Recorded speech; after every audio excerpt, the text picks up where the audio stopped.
ರಾಷ್ಟ್ರಧ್ವನಿ ನ್ಯೂಸ್ಗೆ ಸ್ವಾಗತ. ಪ್ರತಿಭಾವಂತ ವಿದ್ಯಾರ್ಥಿಗಳಿಗೆ ಪ್ರತಿಭಾ ಪುರಸ್ಕಾರ, ನಿವೃತ್ತ ಶಿಕ್ಷಕರಿಗೆ ಸನ್ಮಾನ.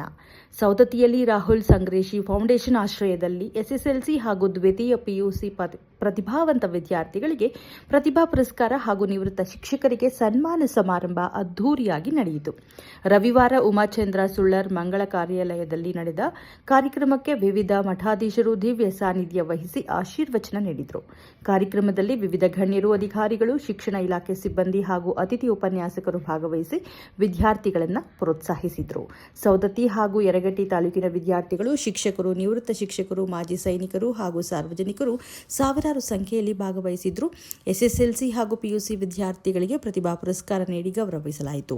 ನಿವೃತ್ತ ಶಿಕ್ಷಕರು ಹಾಗೂ ಮಾಜಿ ಸೈನಿಕರಿಗೂ ವಿಶೇಷ ಸನ್ಮಾನ ಕಾರ್ಯಕ್ರಮ ಆಯೋಜಿಸಲಾಗಿತ್ತು. ಇಂತಹ ಜನಪರ ಕಾರ್ಯಕ್ರಮಗಳು ಸಮಾಜಕ್ಕೆ ಮಾದರಿಯಾಗಿದ್ದು, ಮುಂದೆಯೂ ಇದೇ ರೀತಿ ಸೇವಾ ಕಾರ್ಯಗಳು ಮುಂದುವರಿಯಲಿ ಎಂದು ಪೂಜ್ಯರು ಕರೆ ನೀಡಿದರು. ಕಾರ್ಯಕ್ರಮದ ಅಧ್ಯಕ್ಷತೆ ವಹಿಸಿದ್ದ ರಾಹುಲ್ ಸಂಗ್ರೇಶಿಯವರು ಮಾತನಾಡಿ, ಕಾರ್ಯಕ್ರಮ ಯಶಸ್ವಿಗೊಳಿಸಿದ ಎಲ್ಲರಿಗೂ ಅಭಿನಂದನೆ ಸಲ್ಲಿಸಿ ಕೃತಜ್ಞತೆ ವ್ಯಕ್ತಪಡಿಸಿದರು. ಕಾರ್ಯಕ್ರಮವು ಅತ್ಯಂತ ಅಚ್ಚುಕಟ್ಟಾಗಿ ಹಾಗೂ ಯಶಸ್ವಿಯಾಗಿ ನೆರವೇರಿತು. ಈ ಮಾಹಿತಿಯನ್ನು ರಾಷ್ಟ್ರಧ್ವನಿ ನ್ಯೂಸ್ ಬೆಳಗಾವಿ ಜಿಲ್ಲಾ ವರದಿಗಾರರು ತಿಳಿಸಿದ್ದಾರೆ. ಬೆಳಗಾವಿ ಜಿಲ್ಲೆ ವರದಿಗಾರರಾದಂತಹ ಮಬ್ಬನೂರ್ ಊರು ಮುರುಗೋಡ್ ಇವರು ಮಾಹಿತಿಯನ್ನು ತಿಳಿಸಿದ್ದಾರೆ. ಕ್ಷಣ ಕ್ಷಣ ಮಾಹಿತಿಗಾಗಿ ವೀಕ್ಷಿಸಿ ರಾಷ್ಟ್ರಧ್ವನಿ ನ್ಯೂಸ್ ಕನ್ನಡ. ಹಾಗೆ ಕ್ಷೇತ್ರ ಶಿಕ್ಷಣಾಧಿಕಾರಿಗಳಾದ ಸನ್ಮಾನ್ಯ ಶ್ರೀ ದಾಸಿ ಅವರೇ, ಈ ಪ್ರತಿಭಾ ಪುರಸ್ಕಾರ ಹಾಗೂ ಗೌರವ ಸನ್ಮಾನ ಕಾರ್ಯಕ್ರಮದ ಅತಿಥಿ ಉಪನ್ಯಾಸಕರಾಗಿ ಆಗಮಿಸಿರುವ ಡಾಕ್ಟರ್ ಬಸವರಾಜ್ ಜಗಪ್ಪಿ ಅವರೇ, ನಮ್ಮ ಸೌದತ್ತಿಯ ಸಾಹಿತಿಗಳಾದ ಡಾಕ್ಟರ್ ವೈಎಂ ಯಾದವ್ ಅವರೇ, ಹಾಗೆ ವೇದಿಕೆ ಮುಂಭಾಗದಲ್ಲಿ ಆಸೀನರಾಗಿರುವ ಎಲ್ಲ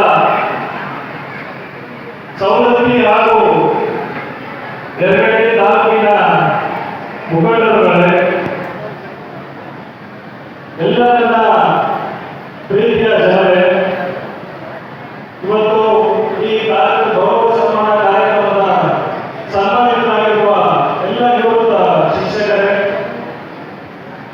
ಹಾಗೆ ಎಲ್ಲ ವಿದ್ಯಾರ್ಥಿಗಳ ಪಾಲಕರೇ ಹಾಗೂ ನನ್ನ ಸೌದತ್ತಿ ತಾಲೂಕು ಹಾಗೂ ಯರಗಟ್ಟಿ ತಾಲೂಕಿನ ಎಲ್ಲ ಪ್ರೀತಿಯ ವಿದ್ಯಾರ್ಥಿಗಳೇ, ನಿಮ್ಮೆಲ್ಲರಿಗೂ ನನ್ನ ಹೃದಯಪೂರ್ವಕ ವಂದನೆಗಳು.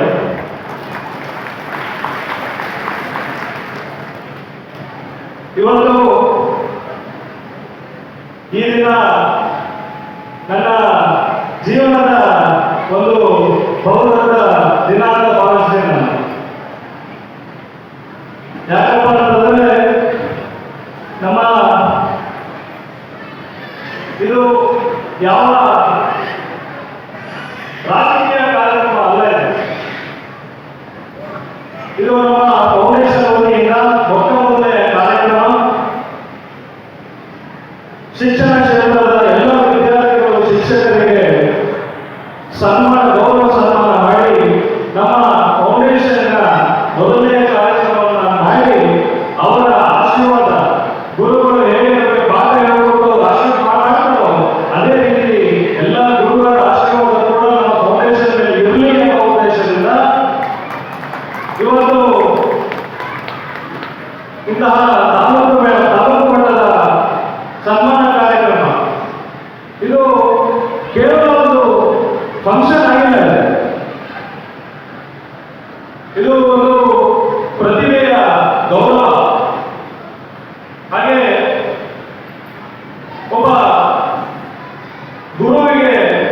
ಗುರುವಿನ ಆರಾಧನೆ, ಇದು ನಮ್ಮ